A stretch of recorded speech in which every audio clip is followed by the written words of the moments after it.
Body language, এটা actually research দ্বারা প্রমাণিত হয়েছে যে আমরা যখন কথা বলি আমাদের কথা দ্বারা না যতটুকু আমাদের কমিউনিকেশন হয় আমাদের বডি ল্যাঙ্গুয়েজ দ্বারা তার থেকেও বেশি কমিউনিকেশন হয়।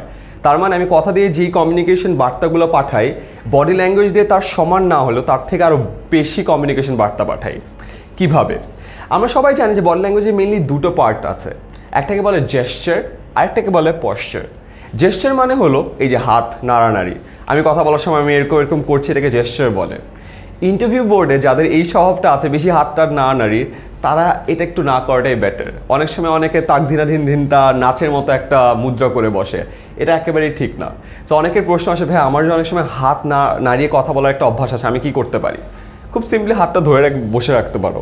হ্যাঁ, তুমি যদি হাত ধরে বসে থাকো তাহলে আসলে তোমার হাত নড়ানড়ির কোনো ওয়ে থাকে না, রাইট? সো হাতটা না নাড়িয়ে এভাবে কথা বলাটা না বলাটাই উচিত। অনেক সময় কেউ প্রশ্ন করার পর তুমি যদি বলো yes that's a very good question, yes I was thinking about it, এটা বললে না ব্যাপারটা একটু উইয়ার্ড হয়ে যায়। দেখো, ইন্টারভিউ আর পাবলিক স্পিকিং দুটো কিন্তু ডিফারেন্ট জিনিস। তুমি যখন পাবলিক স্পিকিং করছো তোমার সামনে বিশাল একটা অডিয়েন্স আছে, তখন তুমি এগুলো করতে পারো। বাট তোমার সামনে যখন মাত্র 5 জন মানুষ আছে তাদেরকে তুমি যদি এরকম করো yes that's a good question এরকম করো তাহলে ব্যাপারটা একটু অন্যরকম হয়ে যায়। তো এটা ছিল জেস্চারের ব্যাপারে। এবারে আসো পশ্চার। পশ্চার মানে তুমি কীভাবে বসে আছো, অলরাইট? তো সবসময় দেখবা যে তোমাকে বলা হয় যে তুমি যখন ইন্টারভিউ বোর্ডে থাকবা সুন্দর করে সোজা হয়ে বসে থাকো। সো আমার এক স্টুডেন্ট আমাকে এসে ইন্টারভিউ দিচ্ছে মক ভাইভাতে, সে একেবারে এইভাবে সোজা হয়ে বসে আছে। আমি বললাম না, এত রিজিড ওয়েতে বসে থাকার দরকার নেই। ইটস নট লাইক সোজা মানে একেবারে সোজা, মানে পিছে তোমাকে একটা কিছু দিয়ে দাঁড়া করে রাখিয়ে দেওয়া হচ্ছে। এইভাবে দাঁড়া করার বা বসে থাকার কোনো কিন্তু দরকার নেই। তুমি যখন ইন্টারভিউ বোর্ডে যাচ্ছ বি কমফোর্টেবল, দেখে যেন মনে হয় যে তুমি যে কথা বলছো বা বসে আছো বা যাই করছো না কেন তুমি যেন অনেক কমফোর্টেবল হও। এটার পরে আরেকটা কোয়েশ্চেন আছে।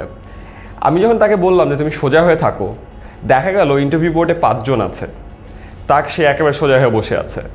সামনে থেকে তাকে কোয়েশ্চেন করা হলো, সেই দিকে তাকিয়ে অ্যান্সার দিল। ডান দিক থেকে তাকে কোয়েশ্চেন করা হলো, সে এই দিকে তাকিয়ে অ্যান্সার দিল। So that is wrong. Posture মানে যে একেবারে সোজা হয়ে পুরা মানে দাঁড়িয়ে থাকতে হবে এমন কোনো কথা নেই, বসে থাকতে হবে এমন কোনো কথা নেই। যে যেদিক থেকে কোয়েশ্চেন করছে তার দিকে ঘুরো, কথা বলো। It's like a discussion. So interview বোর্ডে যায় তোমাকে যদি বেশি স্টিফ লাগে তোমার কিন্তু ডিসকাশনটা আর সামনে এগোবে না। সো অলওয়েজ মনে রেখো তোমার যে পোশ্চারটা হবে এটা এমন না পুরো রিজিড বা stiff. Be comfortable, be normal. এদিক থেকে কোয়েশ্চেন করলে এদিকে তাকিয়ে অ্যান্সার করো, ওই দিক থেকে কোয়েশ্চেন করলে ঘুরে তার দিকে তাকিয়ে অ্যান্সার করো। সো এই জিনিসটা যদি তুমি মেনটেন করো এবং ইন্টারভিউ বোর্ডে তোমার হাত পা যদি একটু কম নাড়ানাড়ি করো, দ্যাটস বেটার।